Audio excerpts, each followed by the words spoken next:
बांसवाड़ा में सरकारी नौकरी के नाम पर सरकारी शिक्षिका ने पीड़ित से 3 लाख रुपए की ठगी कर ली। एफआईआर दर्ज होने के 2 साल बाद भी कोई एक्शन नहीं लिया गया, जिससे पुलिस की कार्यशैली पर भी सवाल खड़े हो रहे हैं। इसके साथ ही शिक्षिका के बारे में शिक्षा निदेशालय में शिकायत के बाद भी अभी तक कोई कार्रवाई नहीं की गई है।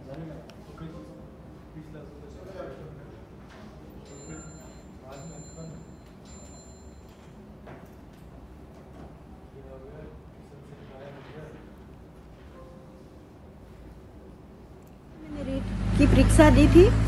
उसके बाद में मेरे घर पे सरिता बोला आई और बोली कि मैं तेरे को सरकारी नौकरी दिला दूंगी और तेरा रीट भी सिलेक्शन करवा दूंगी। तो 3 लाख रुपए लिए उसने मेरे से और अजमेर लेके गई 7 दिसंबर को।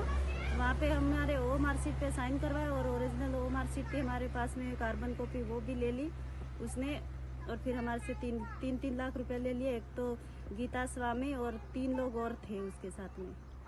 हम 5 लोगों के उसने पैसे लिए और आज तक मामले पर क्या और ज्यादा जानकारी के लिए इस मामले पर सीधा लाइव आपको ले चलते हैं किशन के पास, हमारे संवाददाता। किशन, बड़ा गंभीर मामला बताया जा रहा है। 2 साल से ये जो शिक्षिका है ये रिश्वत लेकर, और इस मामले पर फिलहाल कोई कार्रवाई नहीं की है पुलिस ने। बिल्कुल गुनगुन, ये बहुत बड़ा चौंकाने वाला मामला है कि रीट पेपर 2021 मामले जो पूरे देश भर के अंदर में सुर्खियों में रहा था, उसी दौरान की बात है जब करीब 2 बांसवाड़ा की अभ्यर्थी थी और 3 झुंझुनू भोला की ढाणी की अभ्यर्थी थे। ऐसे के अंदर में टोटल 5 अभ्यर्थियों को जो सरकारी स्कूल की शिक्षिका है सरिता भोला, जो फिलहाल बांसवाड़ा के आरडी के अंदर में टीचर है, सरकारी स्कूल पर तैनात है, लेकिन उन्होंने तो एक अभ्यर्थी से करीब 5 लाख रुपए के बदले के अंदर में रीड में नंबर करेक्ट करवाने के नाम पर अभ्यर्थियों को पहले वो अजमेर ले जाती है। 4 दिसंबर 2021 को अजमेर ले गई थी दोपहर 12 बजे। आरटीसी के बाहर के अंदर में उन्होंने ओमार सीट है उसका साइन करवाए थे, फर्जी साइन करवाए थे। दूसरी बात अगर कहें गुनगुन, तो वहां पर अभ्यर्थियों से 3 लाख रुपए पहले लिए गए थे, 2 लाख रुपए बाद में देने की बात हुई थी। लेकिन इनमें से अगर 2 अभ्यर्थियों की अगर बात करते हैं तो एक का नाम गीता है, दूसरी का नाम रेखा है, और इन्होंने दानपुर थाने के अंदर में मामला दर्ज करवाया था। उस मामले को आज सिर्फ 1.5 साल यानी 2 साल बीतने को आ गए हैं। पीड़िता न जाने कहे तो जिले से लगा के है वो प्रदेश स्तर तक अधिकारियों को अवगत करवा चुकी है, लेकिन इसके अंदर में कहीं न कहीं पुलिस विभाग के साथ साथ शिक्षा विभाग भी लापरवाह है। ऐसे के अंदर में सरकारी शिक्षिका जो सरिता भोला है वो लगातार धमकियां देती रही, डराती रही पीड़िता को कि मामला दर्ज कर लीजिए।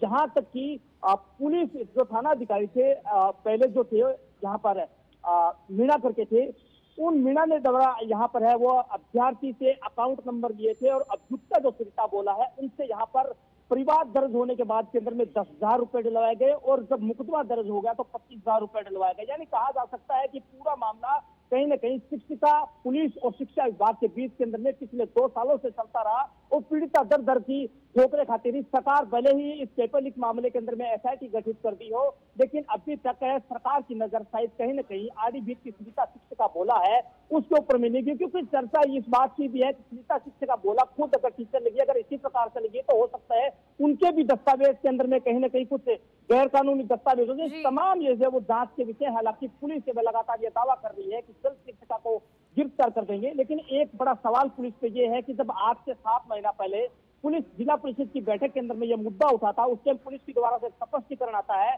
कि इस जो सरिता भोला अभियुक्ता है उसके साथ के अंदर में कोई एक और अन्य भी है अशोक करके, उनके खिलाफ मामला दर्ज हुआ। उसके बाद के अंदर में पुलिस की जांच भी हुई गई है, लेकिन जांच में पुलिस ने उनके खिलाफ जुर्म भी प्रमाणित कर दिया। और शिक्षिका, बड़ी ताजुब की बात है गुनगुन, की 6 महीने तक 7 महीने तक जुर्म प्रमाणित होने के बावजूद भी स्कूल जाती रही और पुलिस की नजर नहीं पड़ी। अब पुलिस कह रही है, पीठ थपथपा रही है कि हम गिरफ्तार करेंगे। तो कहीं न कहीं इस पूरे मामले के अंदर में पुलिस की पूरा लिपापोती का खेल है गुनगुन।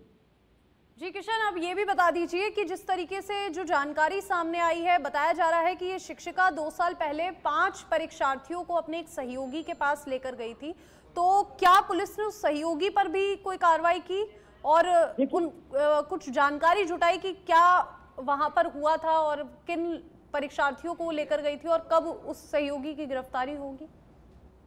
पुलिस ने यहाँ तक जांचें करी थी कि जब 4 दिसंबर 2021 को है वो पुलिस ने जब कॉल डिटेल निकाली थी, लोकेशन निकाली थी, तो उसमें साफ तौर पर सरिता बोला है वो अजमेर आरटीसी के बाहर की उसकी लोकेशन आ रही थी और वही वो दिन था जिस दिन 5 अभ्यर्थियों से उन्होंने हस्ताक्षर करवाए थे और ओमार सीट पर हस्ताक्षर करवाने के बाद इन अभ्यर्थियों से 3-3 लाख रुपए पहले लिए गए थे। यानी अगर कहें तो गुनगुन शुरुआती दौर यानी टोकन मनी 20-20 हजार रुपए से शुरुआत हुई थी और इसके बाद केंद्र में जो पूरा मामला है वो 3-3 लाख रुपए तक लेने का कहा था। लेकिन पुलिस की अगर जांच की बात करते हैं तो पुलिस की जांच कहीं ना कहीं अब फंडे बस्ते में इसलिए भी है कि जब इतना बड़ा संगीन मामला है, मुख्यमंत्री भजनलाल शर्मा खुद कह चुके हैं कि इस मामले के रीट पेपर मामले के अंदर में एसआईटी गठित कर दी थी। आखिरकार पुलिस ने इन 5 अभ्यर्थियों के नाम है, जिसका नाम एक का सीमा है, एक का नाम गीता है, एक का नाम रेखा है, 2 अन्य हैं।